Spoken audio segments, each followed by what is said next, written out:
This program is made possible by PSCA, the Plan Sponsor Council of America. For over 60 years, PSCA has served retirement plan sponsors through education, advocacy, and research. Information at psca.org or at 312-419-1863.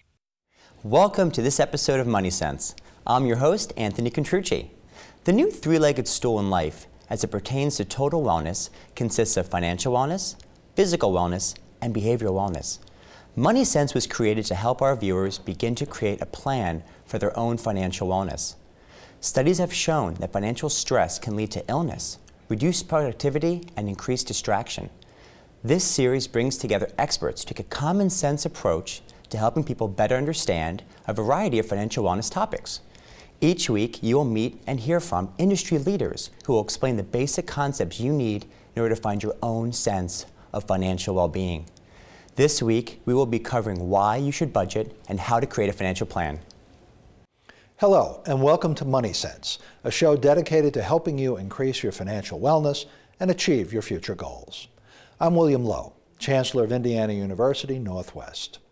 As an institution of higher learning and a proud partner of Money Smart Week Indiana, IU Northwest embraces the themes of raising awareness of financial wellness and connecting consumers to accessible and affordable financial information and resources.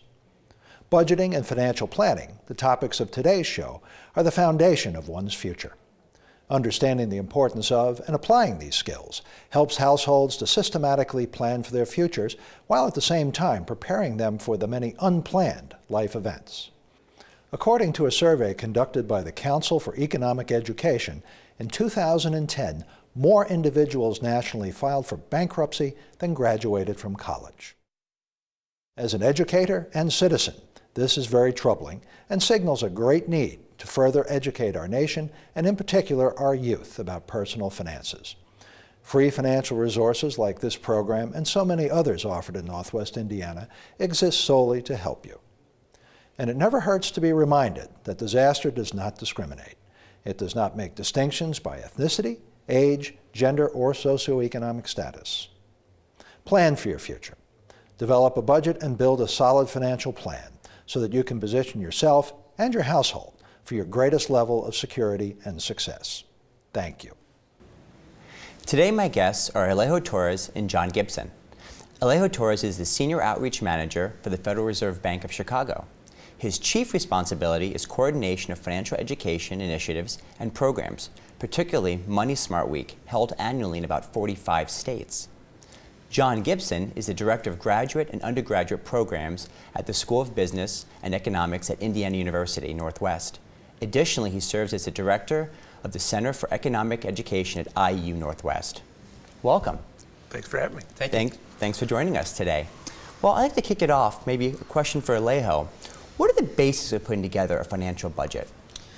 Well, I think when you're looking at your financial picture, sometimes it could be a little daunting to get started. Mm-hmm. And so I think that the very first thing that people have to do is know that it's going to take a little bit of time.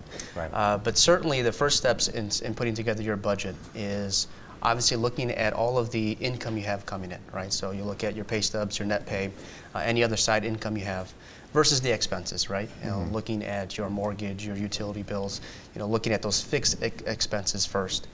And then you have to dig a little deeper. Then you have to look at some of the expenses that might be unfixed, like going out money for dining out, entertainment type of expenses, and then track those for a month.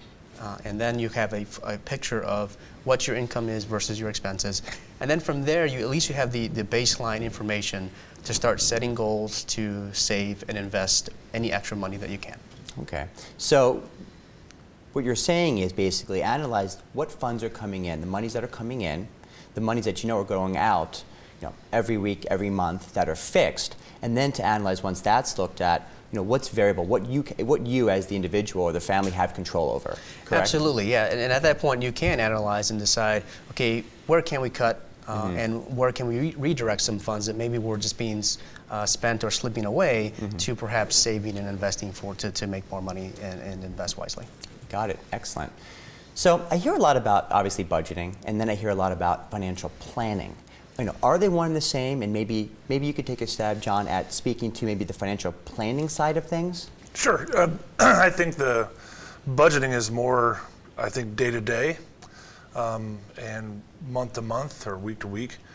Financial planning is a little more all-encompassing.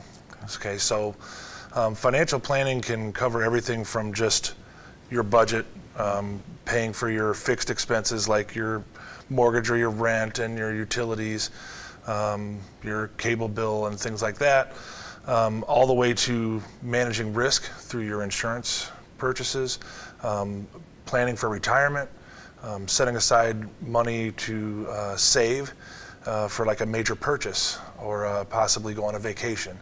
And so it's a little bit more global in scope, whereas the budget's a little more narrow in focus. Got it. Okay. Interesting. So that being said, now we have a better feel as to what is a budget, what's a financial plan, can maybe each of you, maybe start with Alejo, walk us through what some of those steps really look like? I mean, maybe break it down, really, the ABCs of creating that budget for our viewers. Yeah, well, I think, like I said, the first step is to, and you can do this a number of ways. You can go, if you have online banking, for example, that's usually the easiest way to track your expenses. And again, a month window is probably good enough for you to set that budget. And just look at all of the different expenses that are recorded on your online banking.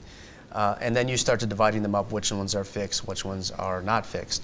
And then again, you start to analyze that data to see, how that compares against the money you have coming in.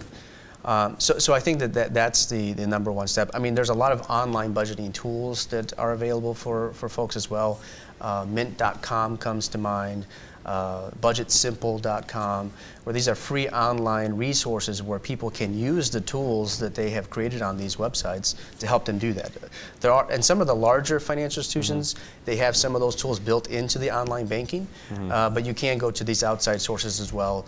You do have to link your financial information to that website. However, that will certainly walk you through that process of budgeting to create a simple budget for week to week, month to month.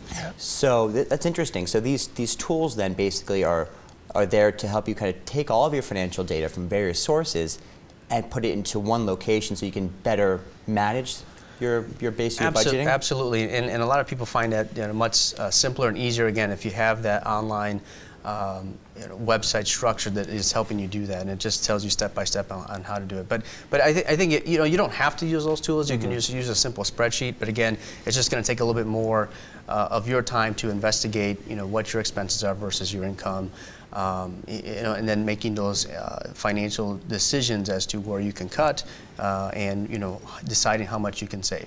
I think if you're looking at in general.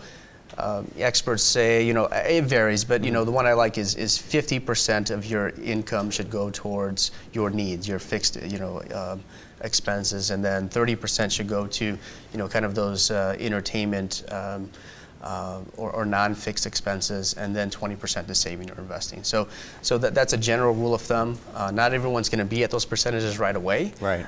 So the important thing is to get started, so that you at least know what your financial picture is, and then set those goals so you can try to achieve that. Absolutely. The first step is the most important step. Right. Yeah, I would say also, like Mint.com is really great if you're someone who is a swiper.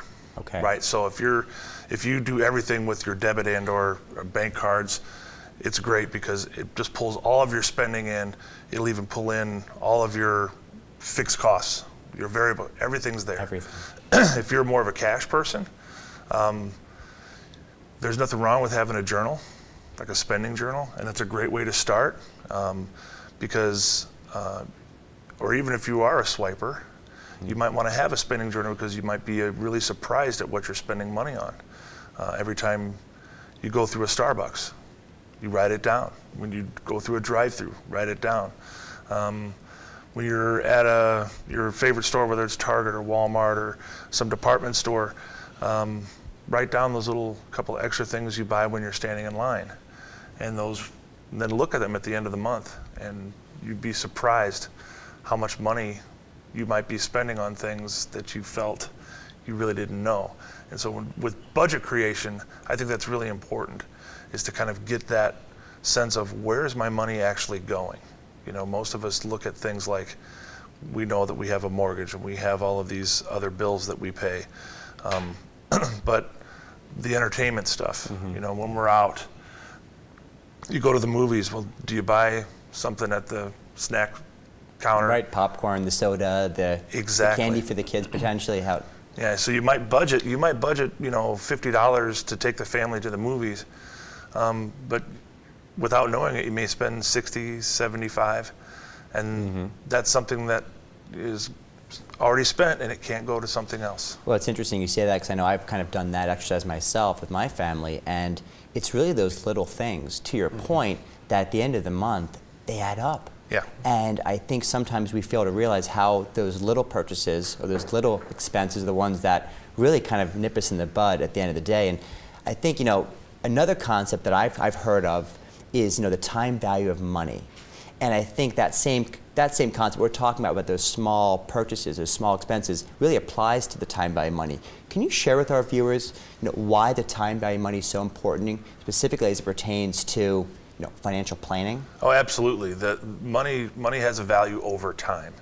So it's kind of taking the term and flipping it around a bit. And it's basically a calculation off of interest, right? So if you, you know, it's the amount of money that you put in, you take the interest rate and the amount of time that it's going to be there, and it has really two parts. There's a future value of money. So most people think of it as like a savings account is the most simple way of looking at it. You take $100 and you put it in a savings account, and hopefully it's paying a decent amount of interest. Right. We won't talk about the Fed policy at this point, but you know, so a savings account, and say it's getting 2%, and that interest comes in every month, and we can see how that compounds over time, and that's where we get the idea of compound interest. And so if we set aside a certain amount of money and we put it in a savings account, or we put it into a 401k or other type of investment vehicle, and we can watch that grow over time, and we can predict, if we get this rate of return over time, where we're going to be at some point in the future. Another way is we can look at the present value of money when we're looking at making a purchase on, say, financing. So it's same thing, interest, amount of money, and we say we want to have $10,000 5 years from now to go towards college expenses. You know, what is that in today's money? Right. And so we really need to understand that money has a time value, right? And so if we spend it today, it's gone. Correct. Right. But if we save it today, even at a small interest rate, you're going to be able to consume more later, depending on what you want. So the time value of money it's kind of tricky.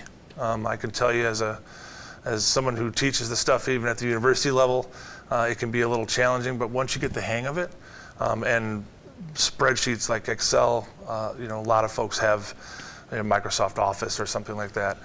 They have tools built into it, and a lot of the online tools, without you realizing it, you're doing time value of money. Because the formulas are already there. If they just kind of plug and chug. And this is the amount of money I want to set aside every month. This is the interest rate that the bank or the investment company is, you know, willing to give me. This is how long it's going to be there, and it just kind of automatically shows you, well, this is what you'll have. And it's a really nice tool to be able to determine, should I make this purchase on finance, or should I lease? Should I, you know, buy the house now, or should I postpone a little bit? Big purchases, of course, and then even things like, you know, we got to replace the refrigerator, or we got to, you know, replace the dishwasher or something. How do we go about financing that? And the time value of money can be a really useful tool. Yeah, and how you direct that money, right? I mean, that's why the budgeting comes in handy, and it's so important, because it's called, you know, in economic terms, we call it opportunity cost, right? And so instead of seeing this money go by the wayside for popcorn or whatever, you know, you could be investing that money and how it could, you know, build more money over time. So that, you know, that's the importance of just understanding where that money is and how you can better invest it. And I think I would just maybe punctuate that with, I think our viewers need to realize, and something that, you know, to your point, you know, I think everyone struggles with, is understanding how small amounts of money over a long period of time, with a disciplined approach, how with interest and compounding can, you know, 20, 30, 40 years from now be worth so much. So not to get caught up in that present value, as you mentioned, John, where it's, it's only, I'm buying coffee and it's, it's only $5 or $6. Well, okay, it's only $5 or $6 today, but if I save that money as opposed to spending it right now, what would that be worth 20, 30, 40 years from now? Yeah, Albert Einstein called compounding the eighth wonder of the world. Okay. And it was that if you can grasp the concept of compounding, and that cup of coffee, that value meal can turn into hundreds, thousands, maybe millions of dollars one day. If you can think on a long enough time horizon. It's very powerful. Yeah. You mentioned, Alejo, opportunity costs. Can you guys maybe both speak to that a little bit, and how is that relevant with regards to budgeting and financial planning, and really what is it at the end of the day?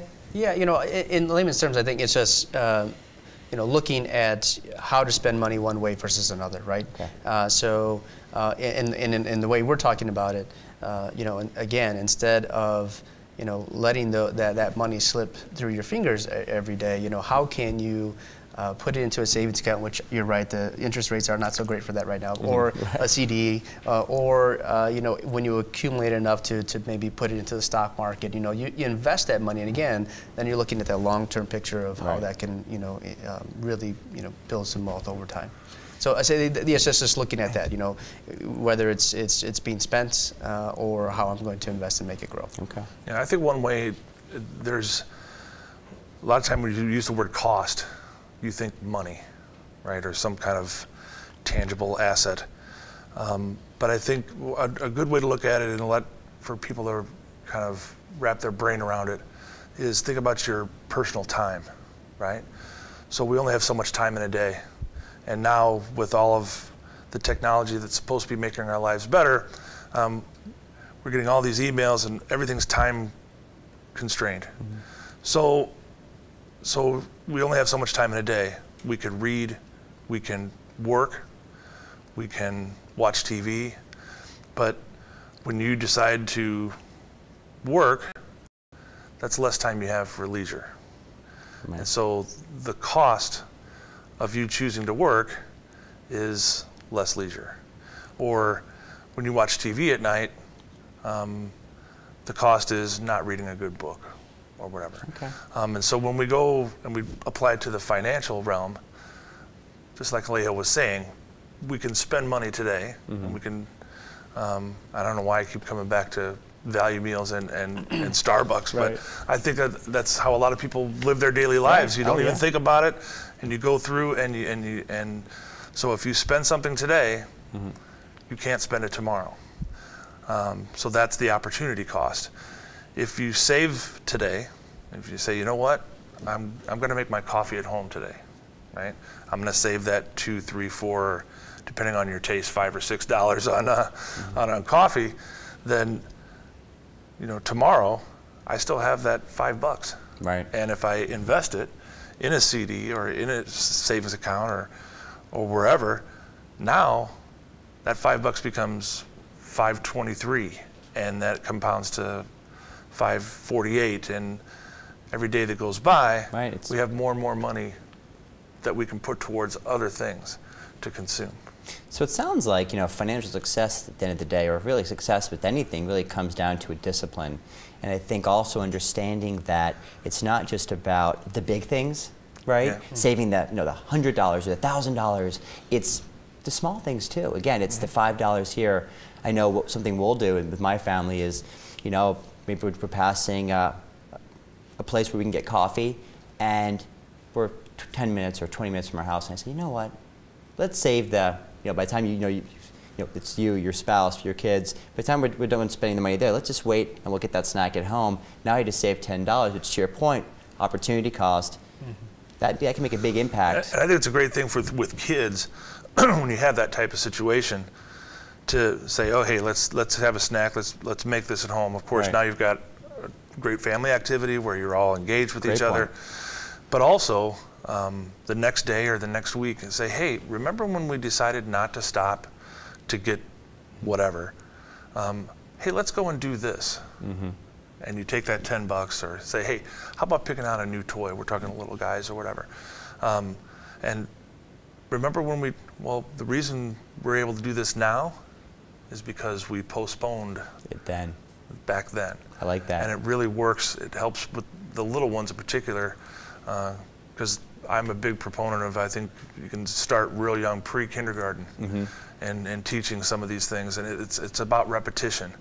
I think all of us have been in a classroom and don't remember a thing. We took some course 20 years ago, and financial planning, budgeting is the same thing. If you're not keeping up with it, if you're not making it a daily habit, you're going to forget about it.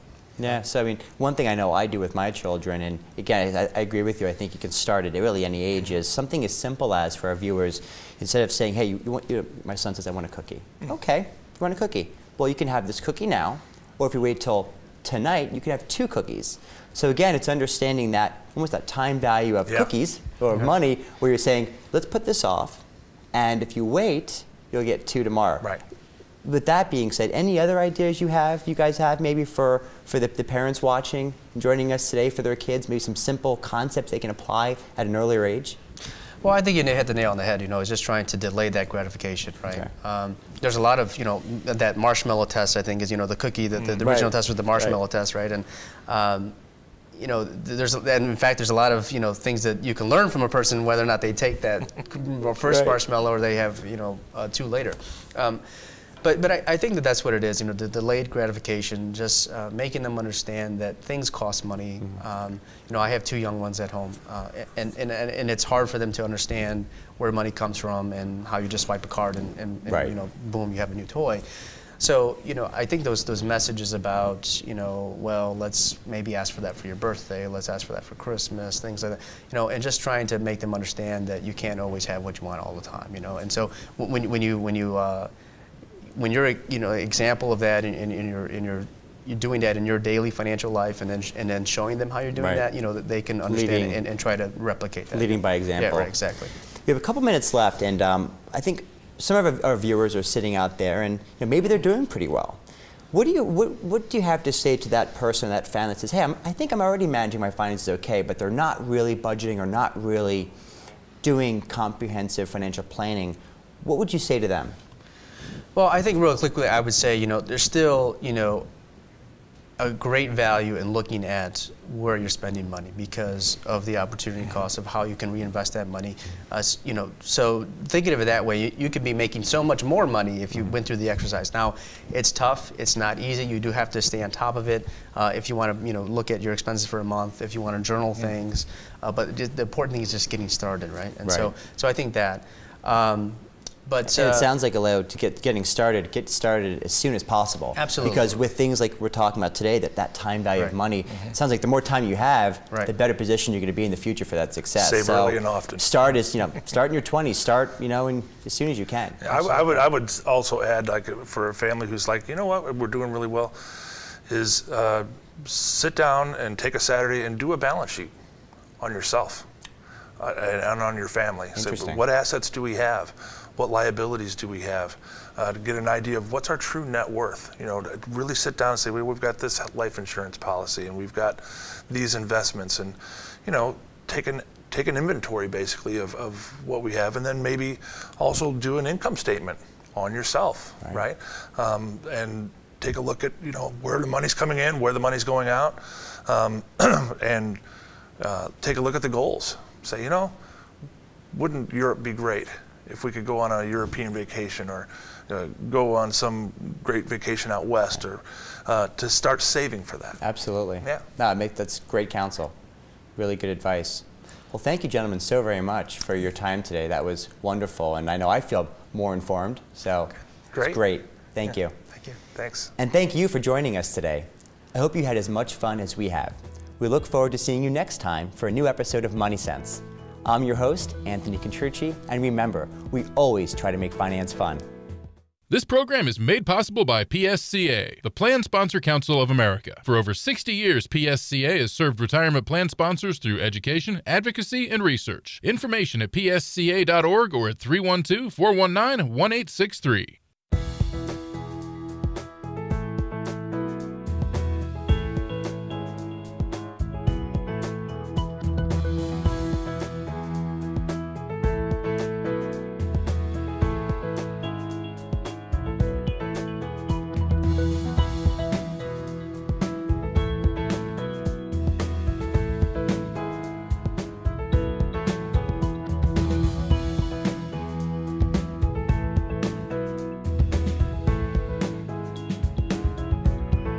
This program was produced by Lakeshore Public Media and Centier Bank.